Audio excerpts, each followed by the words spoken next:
Hey guys, Rich Farmer here with KRC Realty, Property Management and Mortgage Services. I am here today because I want to give some advice.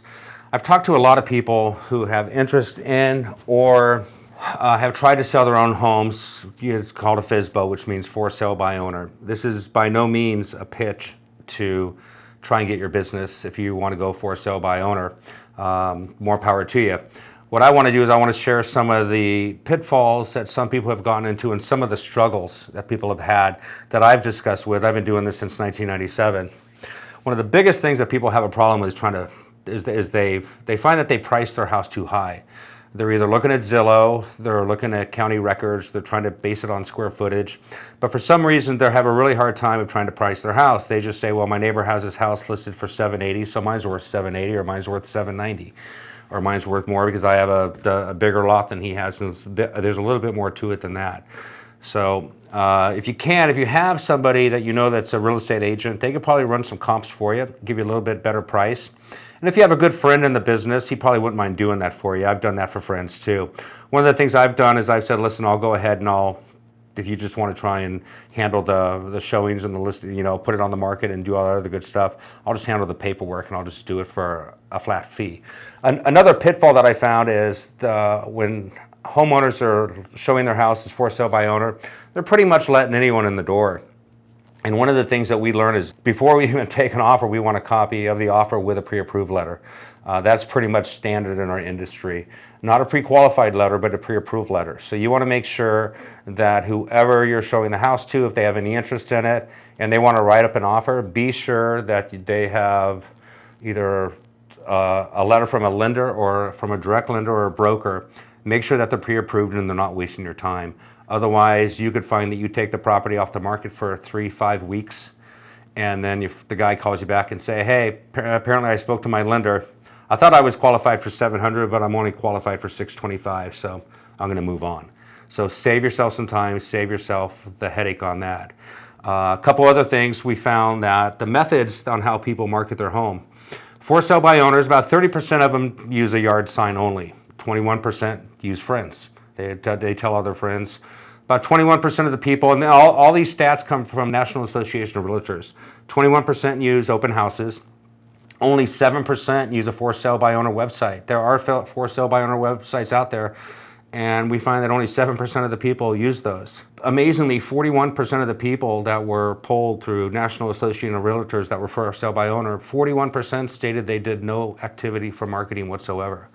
They just kind of ran a little ad and that was it. They didn't do open houses. They didn't do any of that good stuff.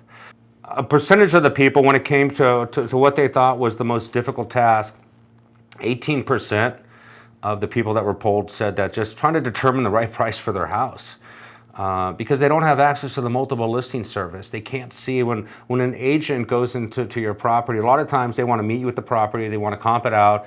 They want to see what similar properties look for. Did the property next that sold for less than yours than you might be able to get for yours? Inferior quality, it hasn't been upgraded. It's non-conforming, which means it's a small locked-in kitchen. It hasn't been opened up and yours has. So there's a lot of things. So one of the difficult things is getting access to homes and pictures of other homes so you can actually price that house right. That's definitely one thing you want to do. 12% really struggled with the paperwork. When I first got in this business many years ago, our contract was 3 to 5 pages. Now we're at 18. Not to mention all of the disclosures. And why is that? Because California is a very litigious state. You need to make sure that you're representing yourself right. You need to make sure that you're representing the buyer if you're handling the transaction and if the buyer doesn't have an agent. Everything falls on you. California is very specific when it comes to disclosure. You have to disclose what type of utility service are in the house, where 220 is located, are there vents in the bathrooms or not? Is there a vent or fan in the kitchen? Have you noticed any watermarks in the ceiling that were painted over last year that you haven't fixed? All those things need to be disclosed. So figuring out the paperwork was very, very difficult for a lot of for sale by owners. And like I said, one thing I've done for people in the past, I have a couple friends that are attorneys and they're like, I can handle and I have the time. I have the time to do all this, so I'll do the open houses and all that. But even though he was an attorney, he wasn't familiar with all the California Associated Realtor paperwork that we fill out to be compliant and to keep our brokerages safe. Selling in the time frame that they gave themselves, only 3% of the for sale by owner sellers, they had a time frame they were going to try and have the house in escrow within 45 to 60 days. Only 3%, if that was their time, whatever their time frame was, only 3% met that threshold.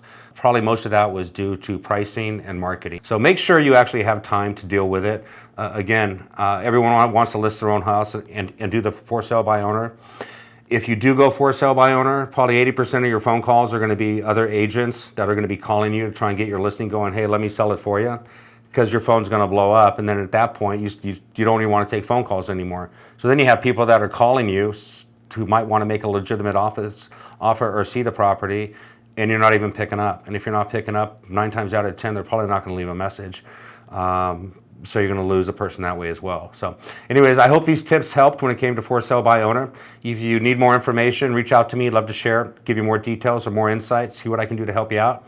Again, this was not a sales pitch. This was more an information pitch on some of the struggles that we've seen and how other for sale by owner owners have marketed their homes, and the percentage on what worked and what wasn't, or what they didn't even do.